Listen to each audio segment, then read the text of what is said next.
Alright, let's cut right to it. Blood is red, right? That deep, vibrant color is one of the first things we notice about it, and it's a big part of what makes blood so fascinating. But have you ever wondered what gives blood that signature shade, and why it behaves so differently from, say, the metal in your kitchen or garage? And it's full of iron. In fact, iron is absolutely essential for your body to function. You get it from your food. Think spinach, red meat, or even those iron supplements you see at the pharmacy. It's so important that your body has evolved all sorts of ways to make sure you get enough. So why doesn't blood rust like, say, an old nail left out in the rain?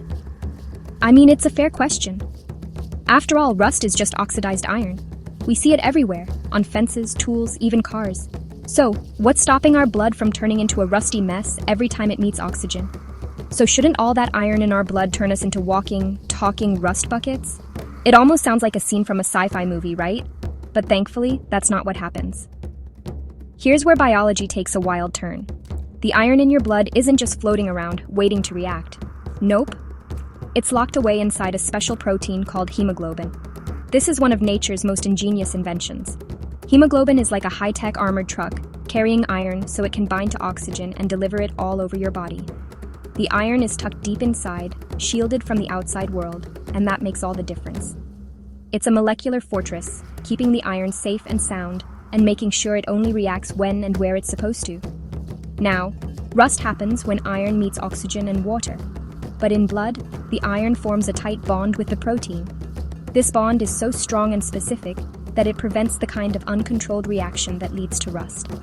Oxygen does hitch a ride, but it doesn't get to party with the iron in the way it does with, say, a metal pipe. So, no rust forms. Instead, the oxygen binds reversibly, meaning it can hop on and off, which is exactly what you need for breathing, not for churning out rusty goo. This reversible binding is what allows your blood to pick up oxygen in your lungs and drop it off where your body needs it most. But get this, blood can sort of rust, but it's not what you're thinking.